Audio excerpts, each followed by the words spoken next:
नमस्कार. ठरलं तर मग मालिकेचा आजचा रिव्ह्यू तुम्ही पाहत आहात. तर आजचा भाग खरंच खूप विशेष आहे. तर आता सायलीला तिचे आईवडील भेटल्यामुळे ती फार खुश आहे. तर इकडे महिपतसुद्धा त्याच्या मुलीला जेलमधून सोडवण्यासाठी आता काहीतरी नवीन युक्ती करतोय. आणि ही सायलीची आई म्हणजे ही जी मीनावती लोखंडे आहे ती आता तन्वीला ओळखतेही. त्यामुळे आता तन्वीची कशी फजिती होते हे पाहण्यासाठी एपिसोड पूर्ण पाहायला विसरू नका आणि चॅनलला सबस्क्राईब करायलाही विसरू नका. तर सायली आता तिच्या आईवडिलांसाठी चहा घेऊन आलेली असते, पण त्यांना मात्र सरबत प्यायचं असतं. त्यामुळे विमलताई त्यांच्यासाठी सरबत बनवायला जातात आणि सायली तिथेच त्यांच्यासोबत गप्पा मारायला बसते.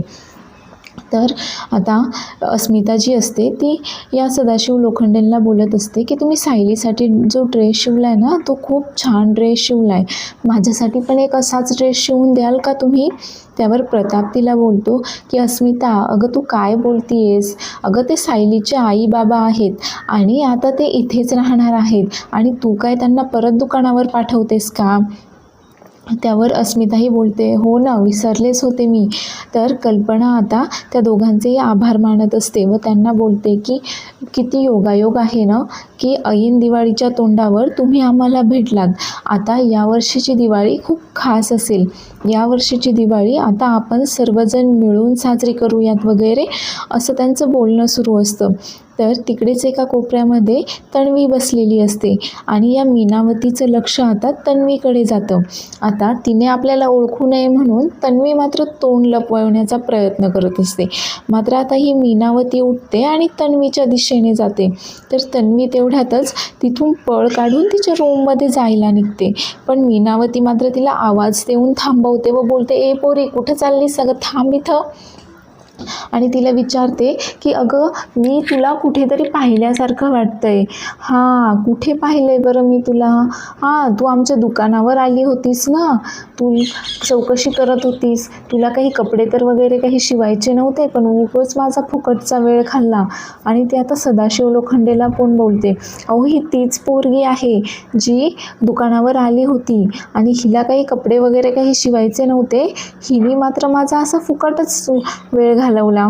आता मात्र तिने ओळखले पाहिल्यावर तन्वी मात्र खूप घाबरलेली असते व तन्वी बोलते, काही पण काय बोलताय तुम्ही? मी कशाला येईल तुमच्या दुकानावर वगैरे?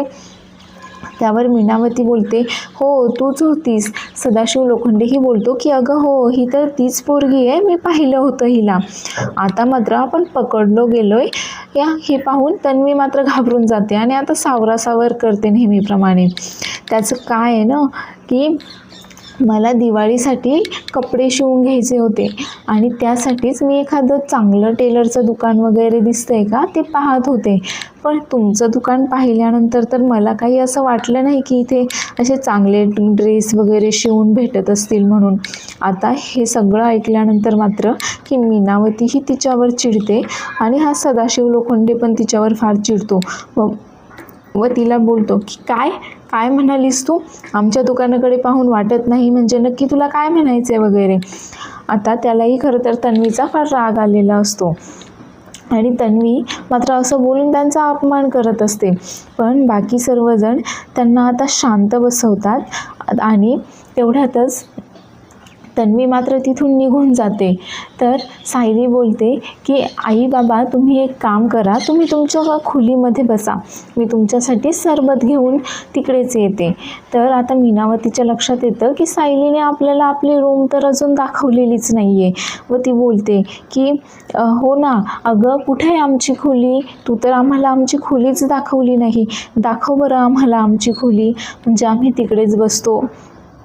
त्यावर अर्जुनही कल्पनाला बोलतो की मम्मा, तू एक काम कर, आईबाबांना तू त्यांची खोली दाखव म्हणून.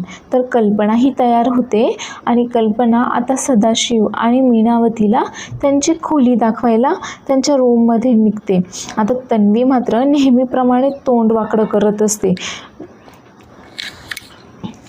तर आता तन्वीला त्यांनी ओळखल्यानंतर तेच तन्वीचे खरे आईवडील आहेत की नाही हे सायलीच्या लक्षात येतं की नाही आणि तन्वी आता या सगळ्यावर काय डाव खेळेल परत हे पाहण्यासाठी पुढचे एपिसोड पाहायलाही विसरू नका. तर आता हा महिपत जो असतो त्याच्या मुलीला भेटण्यासाठी म्हणजे साक्षीला भेटण्यासाठी इकडे जेलमध्ये आलेला असतो.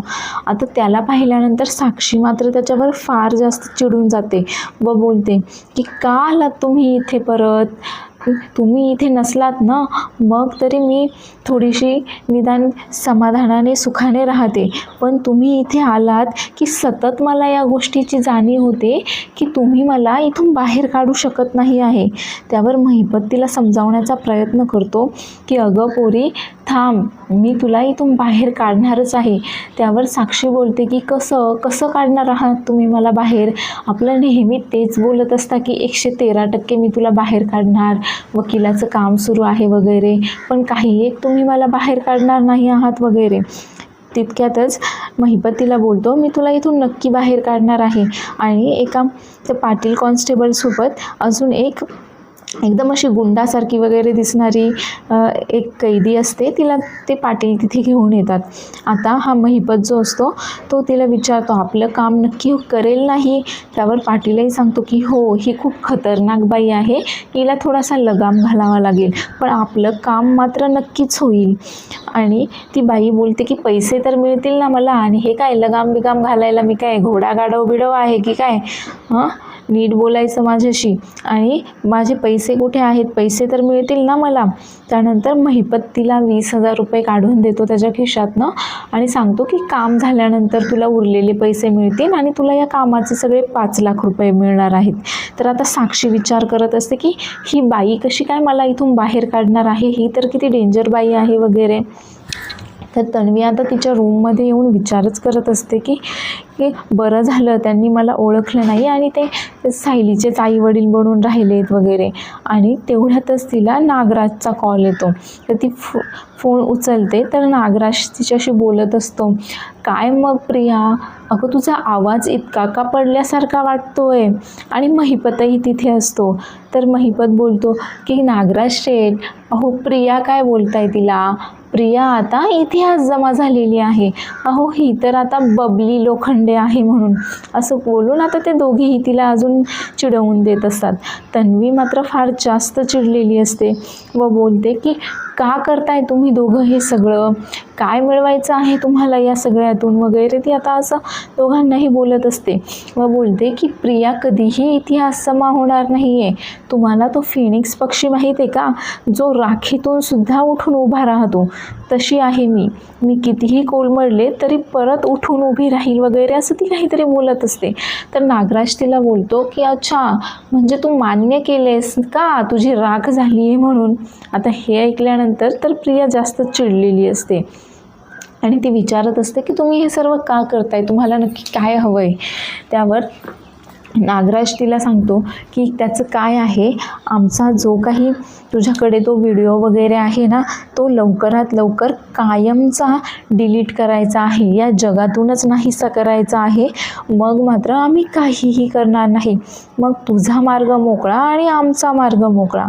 तन्वी मात्र फार जास्त चिडलेली असते व ती तो व्हिडिओ डिलीट करण्यासाठी नकार देते व बोलते की काहीही झालं तरी तो व्हिडिओ मी डिलीट करणार नाही आहे, आणि हाच व्हिडिओ जर मी अर्जुन सुभेदारला, रविराज किल्लेदारला जर दाखवला तर आणि पोलिसांपर्यंत जर पाठवला तर मग मात्र तुमचं काय होईल ना, ह्याची तुम्ही काळजी करा, असं बोलून ती आता त्या दोघांनाही धमकावण्याचा प्रयत्न करत असते. तर महिपत आता तिला अजूनच चिडवून देत असतो.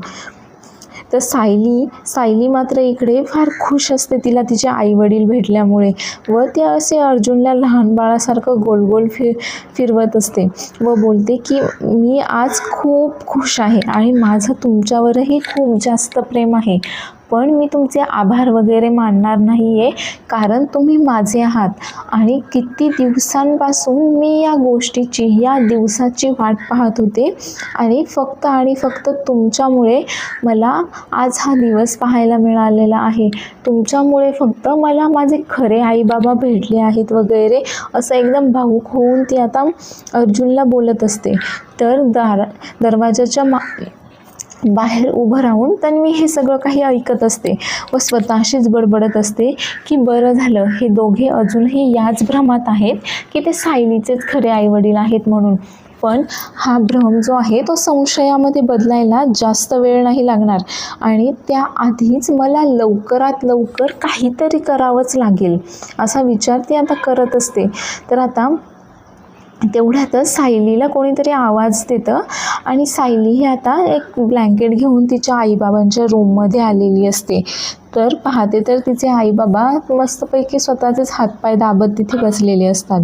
तर ती ब्लँकेट त्यांना देते व बोलते की तुम्ही इथे आरामात राहा वगैरे. तर मीनावती सांगते की काय आहे ना की अगं हे घर खूप छान आहे पण आम्हाला याची सगळ्याची सवय नाही आहे ना, त्यामुळे मग थोडंसं संकोचल्यावाणी वगैरे थोडंसं अवघड वाटतं आहे आम्हाला, असं आता त्या दोघांचं बोलणं सुरू असतं. तेवढ्या सायली तिथून ब्लँकेट देऊन जायला निघते. तर मीनावती तिला आता थांबवते व बोलते की इथे माझ्या जवळ येऊन बस बरं. आता सायली तिथे येऊन बसल्यानंतर मीनावती तिच्या चेहऱ्यावरनं डोक्यावरनं हात फिरवत असते व बोलते की किती छान लाघवी मुलगी झालीस गं तू, लहानपणी कशी होतीस, आम्ही तर आशाच सोडून दिली होती की तू परत आम्हाला भेटशील म्हणून. किती वाट पाहिली आम्ही तुझी, आम्ही रोज तुझ्यासाठी प्रार्थना करत असायचो की तू जिथे कुठे असशील तू व्यवस्थित असावीस, सुखी समाधानी असावीस वगैरे.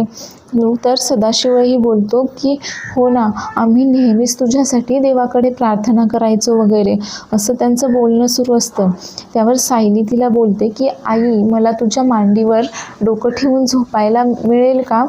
त्यावर मीनावती सांगते की अगं त्यात विचारायचं काय आहे. आणि मीनावती आता सायलीला तिच्या मांडीवर घेऊन थापटत असते. तर हा सदाशिव पण सायलीच्या डोक्यावरून हात फिरवत असतो आणि सायली त्यांना सांगत असते की इथे प्रतिमा आत्या, आई, मधू भाऊ सगळ्यांनीच मला खूप जीव लावलं पण तरीसुद्धा मला नेहमीच काहीतरी कमी वाटायचं. मला नेहमीच तुमचे आशीर्वाद हवे असायचे आणि तुम्ही नसताना देखील नेहमी असं वाटायचं की तुमचे आशीर्वाद माझ्यासोबत आहेत वगैरे. आणि तेवढ्यातच तिथे कल्पना येते. आता कल्पनाला पाहिल्यानंतर सायली उठून बसते. तर कल्पना आता मीनावतीला बोलत असते की अहो खरं तर इथे मी तुमचे आभार मानण्यासाठी आले होते.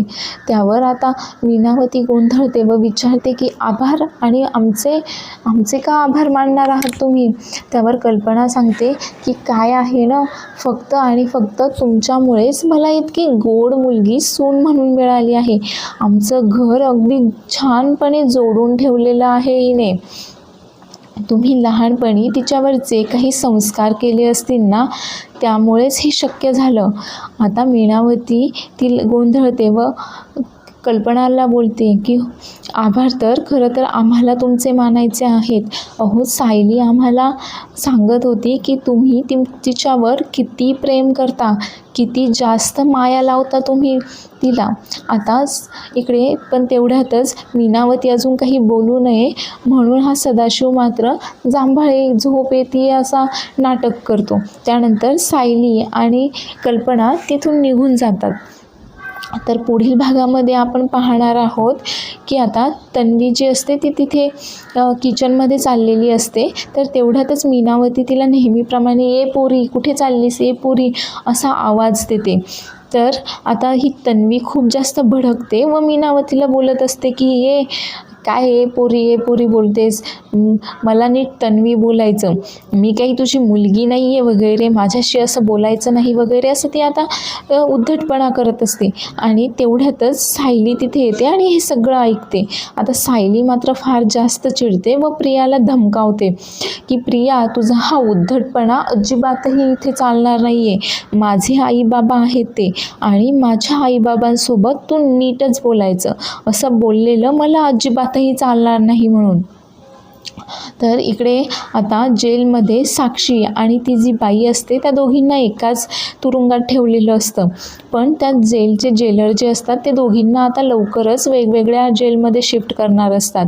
त्यामुळे आता महिपत सांगतो की असं जर असेल तर मग साक्षी शिकरे आजच या जेलमध्ये मरणार आहे. आता नक्की या महिपतने काय प्लॅन केला आहे साक्षीला सोडवण्यासाठी हे उद्याच्या एपिसोडमध्ये आपण पाहू. त्यामुळे चॅनलला सबस्क्राईब करायला विसरू नका.